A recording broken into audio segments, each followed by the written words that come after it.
text messages were doing auto-completing for you. So what we want to do is take our user interface and make it as intuitive as possible so you can have this gameplay experience and really at no point get frustrated with how you're inputting your information. Next. So the risk we've taken on with game design was, as Sam said before, the female demographic is not the most sought after demographic in the video game industry historically. So there's not a lot of research directing us to what is the best way to market this game. So we're taking the research that we do have available to us, using some of our own judgment, and luckily we do have the most number of girls on any team, so we have their input as well. And we're trying to use that to get us to where we can actually have a marketable game. The accurate health simulation is the most important thing to us, we all agreed, because we don't want to send out a game where we're really not teaching anybody anything. You know, oh, eat as many ice cream bars as you like, you'll be fine, you just need the energy. And the problem with that was, as we found out, health is so subjective and there's so many factors involved in it that by the end of this, it's going to be a very big program. But luckily, it's going to reside on our server, so we don't have to worry about it taking up memory space on the phone. Switching from a 3D world to a 2D world is also going to be a risk because, as I said before, we have smaller space, a smaller amount of memory. We have to make the best use of that space and the best use of the gameplay, pretty much. And the way we're going to do that is by making very engaging gameplay, very interactive, reward-based. We do have the server, so we have a little bit of an edge as far as sending messages back and forth. But all of this together is all going towards one purpose, and that is to build a game that you are going to find gets our point, our educational point across, but is also very entertaining to play. So since we changed from our first milestone to this one, it's been such a drastic change that all of our milestones have changed essentially.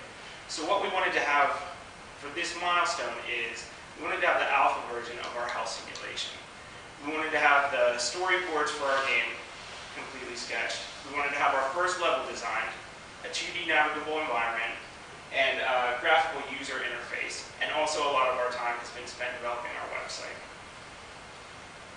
So what's coming up for the next few weeks is our programmers are going to polish our health simulation and take all of the 2D assets that we've already given them and incorporate them into the game.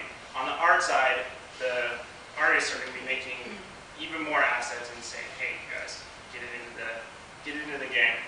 And we're going to start doing guest testing. From that, we're going to take the information and feedback we get back from the people that test our game. We're going to take that, and for our third milestone, we're going to have a working prototype with an accurate health simulation and fun gameplay.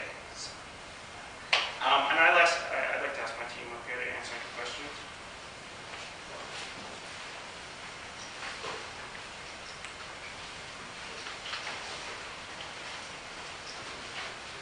Well, the database that you're using for the nutritional information, where are you getting that? Are you building that yourself? Or Yeah. Currently we're building it. That's a massive job. Yeah, we're building it for ourselves right now, so it's pretty small. It's like 16 items currently. But I think feasibly what we have to do is find a big database and somehow incorporate that in. But since we're really working on the prototype right now, we're putting that off into the future and just trying to have a small workable database that we can use right now. So. What are you doing to restrict the possibility that girls will use it to sort of play out sort of the pathology of anorexia that will actually starve the character? Have you actually considered that as the negative to this? Well, I think there's definitely one of the things we're trying to work in on this is that even if whether you eat, and I don't know if this came across, but I think the heavier graphic just is a little sillier, but the character's health affects it in two ways. So if you're not feeding it, or if you're feeding it too much, you're going to be slow and sluggish, and if you're not feeding it at all, the same thing is going to happen in reverse, except for you're going to be equally as slow, very tired. You're not going to be able to chase the animals that you need to chase.